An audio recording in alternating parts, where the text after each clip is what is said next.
नमस्कार, वेलकम, स्वागत है आपका द आउटस्टैंडिंग गुरुकुल में। आज हम डिस्कस करने वाले हैं नेट जेआरएफ एग्जाम के बारे में कुछ बेसिक डिटेल्स। कौन लोग इस एग्जाम को दे सकते हैं, क्या एज क्राइटेरिया होता है, एग्जाम का पैटर्न क्या होता है, कितने मार्क्स चाहिए हो, तो सारी बातें आज हम इस पर डिस्कस करेंगे। उससे पहले आपके लिए एक अनाउंसमेंट है जो आपको पहले से पता है, जिन्होंने पहले वीडियोस भी देखी। कॉमर्स के लिए, कॉमर्स पेपर 2 के लिए हम एक कंप्लीटली फ्री बैच चला रहे हैं जो कि 23 जुलाई से शुरू होने वाला है। तो आप इस चैनल को सब्सक्राइब कर लीजिए और बेल आइकन दबा लीजिए ताकि आप इस बैच में पार्टिसिपेट करें अगर आप दिसंबर अटेम्प्ट के लिए बिल्कुल भी सीरियस हैं तो, क्योंकि आपको पूरी की पूरी तैयारी कंप्लीटली फ्री मिलने वाली है। चलिए डिस्कस करते हैं हम basic details about net and JRF exam. तो ये कुछ बेसिक डिटेल्स है मेरे बारे में, अगर आप जानना चाहें ज़रूरी समझे तो पढ़ सकते हैं। उसके बाद बात करते हैं यूजीसी नेट एग्जाम की। क्या होता है यूजीसी नेट एग्जाम? तो देखिए, एक नेशनल लेवल टेस्ट कंडक्ट होता है बाय एनटीए। एनटीए एक एजेंसी है जो ये पूरा टेस्ट कराती है। जब आप इस एग्जाम को क्वालिफाई करते हैं, अभी कैसे कितने पेपर्स होते हैं वो आप बाद में समझिएगा। जब आप इस क्वालिफाई करते हैं तो आप दो भाग में बढ़ जाते हैं, एक जेआरएफ और एक नेट। जेआरएफ जो है, ये ऐसा लगता है लोगों को कि जेआरएफ के लिए क्या कोई अलग एग्जाम होता है, तो नहीं, ये सेम एग्जाम होता है। इस एग्जाम में जो ऊपर के 100 बच्चे होते हैं, जो ऊपर के कुछ परसेंटेज ऑफ बच्चे होते हैं जिनके नंबर ज़्यादा आए होते हैं, वो जेआरएफ के लिए क्वालिफाई कहे जाते हैं। उसके बाद के कुछ बच्चे सिर्फ नेट के लिए क्वालिफाई होते हैं। नेट के लिए क्वालिफाई होने का मतलब ये होता है कि आप असिस्टेंट प्रोफेसर का एग्जाम देने के लिए या किसी प्राइवेट कॉलेज में या कहीं पे as an assistant professor appoint होने के लिए एलिजिबल है। आपको ध्यान ये देना है कि ये एलिजिबिलिटी का एग्जाम है। इसका मतलब ये नहीं कि आप असिस्टेंट प्रोफेसर बन जाएंगे। आपको उसके लिए कोई एग्जाम या प्राइवेट यूनिवर्सिटीज़ में इंटरव्यू या गवर्नमेंट और कमीशन जो एग्जाम कंडक्ट कराते हैं, आपको वो एग्जाम देने होंगे। पर आप उन एग्जाम को देने के लिए एलिजिबल ही तभी होंगे जब आपके पास ये नेट का सर्टिफिकेट होगा। तो एक बात हो गई ये। जेआरएफ क्या होता है? तो जेआरएफ होता है जूनियर रिसर्च फेलोशिप। इसमें क्या होता है, ये आप जब जेआरएफ होते हैं तो ऑटोमेटिकली नेट तो क्वालिफाइड हो ही जाते हैं, मतलब जो नेट वाले बेनिफिट है वो तो आपको मिलेंगे ही। प्लस अगर आप जेआरएफ करके पीएचडी करना चाहें विद इन 2 ईयर्स, 2 साल के अंदर अगर आप पीएचडी शुरू करते हैं, तो इस पीएचडी के दौरान, इस पीएचडी के टाइम पीरियड में आपको पर मंथ कुछ वो फेलोशिप मिलती है, कुछ अमाउंट ऑफ मनी मिलता है। और वो अमाउंट ऑफ मनी वैसे तो एचआरए और बाकी चीज़ें मिला के एक्स्ट्रा होती है, पर आप ये मान के चलिए कि 40,000 के आसपास होता है। 40,000 के आसपास होता है जो आपको 3 साल के बाद तक मिलता है। उसके बाद फिर एसआरएफ होता है जो अमाउंट इससे भी बड़ा होता है। तो आपको ध्यान में रखने वाली बात यह है कि इस पूरे एग्जाम को इस तरह कंडक्ट करते हैं। अब इस साल से, यानी दिसंबर 2024 वाले अटेम्प्ट से, नेट में एक और चीज़ हो जाएगी। थी तो आपके जून वाले अटेम्प्ट से ये चीज़, पर जून वाला एग्जाम अभी कैंसिल हुआ है, रिकंडक्ट होगा। इसलिए आप मान के चलिए आपके टाइम पे तो ये है ही कि एक तीसरी कैटेगरी है नेट की, जो सिर्फ नेट है।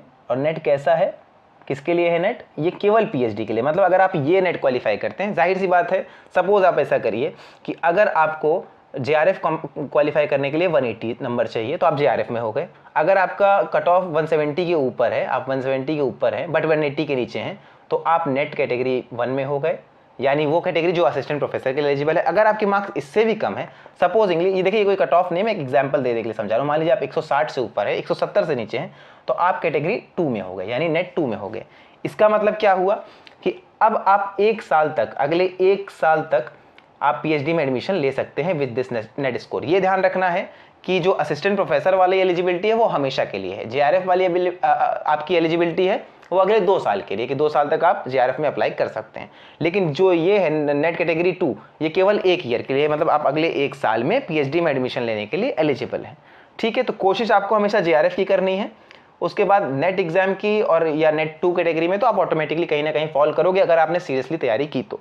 और अगर आप हमारे बैच को फॉलो करते हैं, रेगुलरली वीडियोस देखते हैं, जो कि हम 23 जुलाई से लॉन्च करने वाले हैं कॉमर्स वालों के लिए, केवल पेपर 2 के लिए, तो जाहिर सी बात है आपको वैसे भी नेट जेआरएफ क्वालिफाई करने में काफ़ी आसानी होगी। अच्छा, बात करते हैं कि कितने सब्जेक्ट में एग्जाम कंडक्ट होता है। तो ऐसा नहीं कि सिर्फ कॉमर्स के लिए आपकी एग्जाम कंडक्ट होता है, एग्जाम बहुत सारे सब्जेक्ट्स के लिए कंडक्ट होता है। टोटल 83 ऐसे सब्जेक्ट्स हैं जिनके लिए एग्जाम कंडक्ट होता है। इस साल से एक और ऐड हो जाएगा, दिसंबर वाले अटेम्प्ट से एक और ऐड हो जाएगा, इसको बोलते हैं डिजास्टर मैनेजमेंट।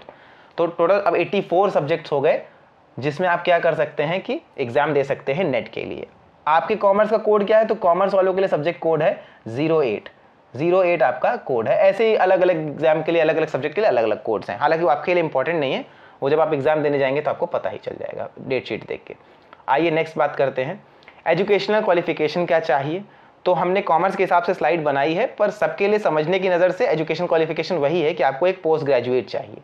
आप कॉमर्स में, अगर मान लीजिए आप कॉमर्स के लिए अप्लाई करना चाह रहे हैं तो आपके पास कॉमर्स में पोस्ट ग्रेजुएट होना चाहिए, मास्टर्स की डिग्री होनी चाहिए, या फाइनेंस में या इकोनॉमिक्स में, ऐसे मतलब जिस भी सब्जेक्ट से आप नेट जेआरएफ एग्जाम देना चाह रहे हैं उसमें आपके पास पीजी होना चाहिए मिनिमम। क्या आप पीजी फर्स्ट ईयर वाले अप्लाई कर सकते हैं? तो बिल्कुल, जैसे आपने फर्स्ट ईयर क्वालिफाई, अप्लाई तो आप कभी भी कर सकते हैं, पर कंडीशन ये होती है कि नेट सर्टिफिकेट एलिजिबल तब होता है जब आप नेट सर्टिफिकेट की डेट से अगले 2 साल के अंदर अंदर आपके पास पीजी हो। तो इसलिए इसको अच्छा माना जाता है कि आप फर्स्ट ईयर के बाद दें।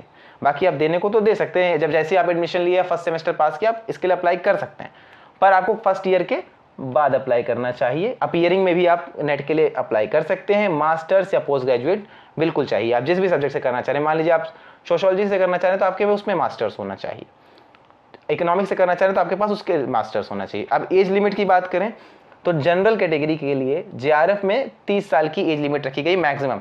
आप 30 साल के लिए बाद जेआरएफ के लिए एग्जाम नहीं दे सकते। हालांकि आप बात करें अगर लेक्चरशिप की, यानी कि आपकी नेट एग्जाम की, तो इसके लिए कोई एज लिमिट नहीं है, आप कभी भी दे सकते हैं, मैक्सिमम कोई एज लिमिट नहीं है। और बात करें कुछ रिजर्वेशन के लिए तो आपको 5 साल का रिलैक्सेशन मिलता है। मतलब जनरल कैटेगरी जेआरएफ के लिए 30 ईयर्स तक अप्लाई कर सकते हैं।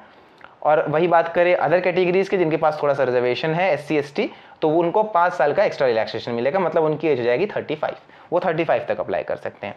कोई अपर एज लिमिट नहीं है नेट के लिए, तो आप किसी भी एज ग्रुप में हो इसके लिए बिल्कुल अप्लाई कर सकते हैं। आपकी PhD करने में भी हेल्प करेगा और आगे असिस्टेंट प्रोफेसर के एग्जाम में भी हेल्प करेगा। अब बात करते हैं कॉमर्स के लिए एग्जाम का पैटर्न क्या होने वाला है। फिर वही बात कि मैंने स्लाइड कॉमर्स के लिए बनाई क्योंकि हम बैच कॉमर्स के लिए चलाते हैं, लेकिन समझने के लिए आप सब इससे समझ सकते हैं। तो पहले क्या होता है, नेट एग्जाम 2 पेपर्स में होता है। अब ये ध्यान से समझिए, एक पेपर 1 होता है और एक पेपर 2 होता है। जैसे मैं बार बार कह रहा हूँ ना कि मैंने कॉमर्स के लिए बनाई, कॉमर्स के लिए बनाई, तो ये कॉमर्स क्या है, ये कॉमर्स आपका पेपर 2 है। जो पेपर 1 है ये सबका कॉमन होता है। इसमें टीचिंग एप्टीट्यूड से क्वेश्चन आते हैं, कम्युनिकेशन से आते हैं, रिसर्च एप्टीट्यूड से आते हैं। तो ये सबका कॉमन पेपर होता है जिसमें 50 क्वेश्चंस होते हैं, टोटल 50 क्वेश्चन होते हैं और आपको उसमें से स्कोर करना होता है। जाहिर सी बात है, आपके कट ऑफ में जुड़ता है। तो आप ये सोचिए कि पेपर 1 मेरे कट ऑफ में जुड़ता है या नहीं जुड़ता है, तो बिल्कुल जुड़ता है।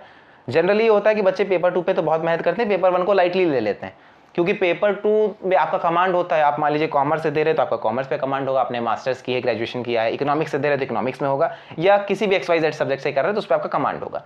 लेकिन गेम चेंजर ये पेपर 1 सब्जेक्ट भी बनता है, क्योंकि ये 50 क्वेश्चन से मतलब आपको 100 मार्क्स तक का स्कोर दिला सकते हैं, जिसमें 80-85 स्कोर करना बहुत आसान होता है। तो इस पे ध्यान दे करके भी आगे बढ़ सकते हैं। तो एक पेपर 1 होगा, एक पेपर 2 होगा।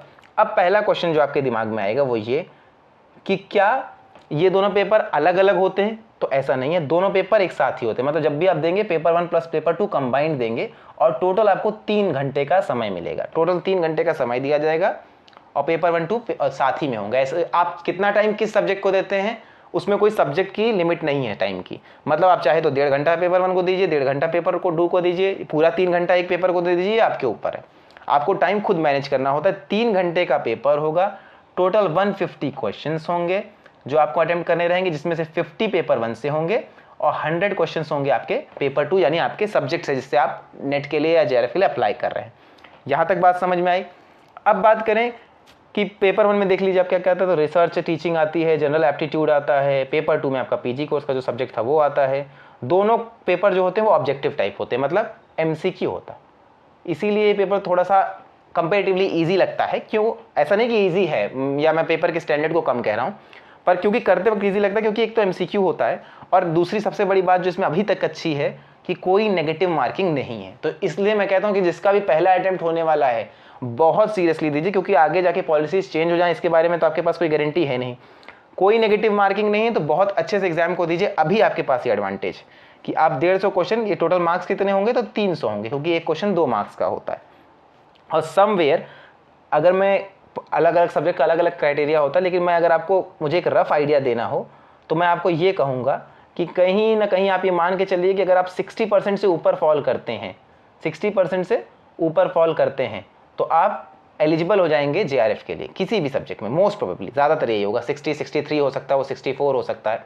और वही अगर आप नेट के लिए बात करें तो 50% 50 to 55% नेट का कट ऑफ रहता है, 60 to 65% JRF का कट ऑफ रहता है। सब्जेक्ट टू सब्जेक्ट वेरी करता है, पर मैंने एक एवरेज में बता रहा हूँ, तो एवरेज में स्कोर यही चाहिए रहता है। मतलब आपको 150 क्वेश्चंस में से 80 90 100 क्वेश्चन ही सही करने हैं एकदम सही से। अगर आप 100 क्वेश्चन 110 क्वेश्चन सही कर देते हैं तो JRF के आप बहुत आसपास होंगे या JRF क्वालिफाई हो जाएंगे। तो ये आपको ध्यान रखना है। ये कुछ बेसिक डिटेल्स थी नेट JRF एग्ज़ाम के बारे में जो आपके लिए जानना बहुत ज़रूरी था। अब आगे अगर हम बात करें तो अब आपको ये समझना है कि आपको करना कैसे तैयारी है। तो पेपर 1 की कॉमन तैयारी है जो कोई भी PG वाले देंगे। इसके लिए आपको यूट्यूब पे लेक्चर मिल जाएंगे, आसानी से यूट्यूब पे लेक्चर मिल जाएंगे। और पेपर 2 के लिए बहुत सारे बैचेस अवेलेबल हैं जो आप ज्वाइन कर सकते हैं अलग अलग चैनल्स पे, अलग अलग प्लेटफॉर्म्स पे। इनकी कोचिंग भी होती है नेट JRF की तैयारी के लिए। पर जो कॉमर्स वाले हैं उनके लिए अच्छी खबर ये है, उनके लिए खुशखबरी ये है कि उन्हें कोई बैच ज्वाइन करने की ज़रूरत नहीं है। पेपर 2, पेपर 1 तो हम अगर बाद में करते हैं तो करते हैं, अभी हमने उस पर डिसाइड नहीं किया। पर पेपर 2 हम कंप्लीटली आपको फ्री पढ़ाने वाले हैं पूरे यूट्यूब पे। पहली बात तो आपको फ्री लेक्चर्स मिलेंगे नहीं, अगर मिलेंगे भी तो स्ट्रक्चर्ड वे में नहीं होंगे। मतलब वो आपको कोई मैराथन सेशन मिल जाएगा, कुछ MCQ सॉल्व करते मिल जाएंगे, पर आपको unit by unit, topic by topic कोई पढ़ाता चले, ऐसे आपको बैचेस मिलेंगे। वो पेड बैचेस होंगे, फ्री बैचेस नहीं मिलेंगे। तो 23 जुलाई, ये डेट याद रख लीजिए, 23 जुलाई 2024 जब हम आपको लिए बैच पूरी तरह से शुरू करने वाले हैं। इस बैच में आपको ज्वाइन होने के लिए करना क्या है, कॉमर्स वालों के लिए, पेपर 2 वालों के लिए, ये जो यूट्यूब चैनल आप देख रहे हैं इसको सब्सक्राइब कर लीजिए सबसे पहले। दूसरा, हमारा एक टेलीग्राम चैनल है जिसका नाम आप सर्च करेंगे हमारे नाम से ही है, द आउटस्टैंडिंग गुरुकुल। जब आप ये सर्च करेंगे टेलीग्राम पे, द आउटस्टैंडिंग गुरुकुल सर्च करेंगे तो आपको कंप्लीटली हमारा चैनल मिल जाएगा, उसको ज्वाइन कर लीजिए। वहाँ पे PDFs आपको मिल जाएंगी, सारी PDF अवेलेबल हो जाएंगी। और इस चैनल पे बेल आइकन दबा लीजिए जो घंटी जैसा बना होगा। उससे क्या होगा कि आपको रेगुलरली नोटिफिकेशन आता रहेगा कि जैसे ही वीडियोस अपलोड होगी। बस आपको करना ये है कि आपको रेगुलर रहना है, नोट्स बनाते चलना है। ऐसा नहीं हो कि हम पढ़ रहे हैं तो हमने नोट्स नहीं बनाए। क्यों नहीं बनाए? कि हमें आता है। देखिए, ये बिल्कुल गलतफहमी में मत रहिएगा कि आपको पेपर 2 आता है, क्योंकि पेपर 2 ऐसा नहीं कि आपको नहीं आता या मैं आपको कम आंक रहा हूँ। पेपर 2 बस आपको ध्यान ये देखना कि केवल आपको नहीं आता है। 11th 12th आपने कॉमर्स से पढ़ी है, ग्रेजुएशन 3 साल आपने कॉमर्स से की है और 2 साल आप PG कॉमर्स से कर रहे हैं। लगभग 7 साल से आप इस सब्जेक्ट से जुड़े हुए हैं किसी ना किसी तरीके से। अब ये केवल आप नहीं है जो 7 साल से सब्जेक्ट से जुड़े हुए हैं, जितने भी आपके साथ पेपर 2 दे रहे हैं, यानी कॉमर्स का पेपर दे रहे हैं, वो जाहिर सी बात है सब कॉमर्स बैकग्राउंड से हैं, तो वो सब इस 7 साल से पेपर के साथ जुड़े हुए हैं, तो सबको पेपर आता है। तो आपका कंपटीशन भी उनसे है और क्वेश्चन भी इसी लेवल के होते हैं। तो इसलिए नोट्स बहुत ध्यान से बनाते चलिए। कहीं नहीं समझ में आ रहा है, वीडियो को वापस देखिए। कोई कंफ्यूजन होती है, कुछ दिमाग में होता है, तो आप तुरंत कमेंट सेक्शन में कमेंट करके वो सवाल पूछ सकते हैं, या टेलीग्राम चैनल पे अभी देखते हैं उसके लिए क्या वो बनाते हैं, तो आप कमेंट सेक्शन में तो अपना सवाल पूछ सकते हैं। ठीक है, तो 23 जुलाई को मिलते हैं मंडे को नए बैच लॉन्च के साथ। तब तक के लिए थैंक यू फॉर ज्वाइनिंग।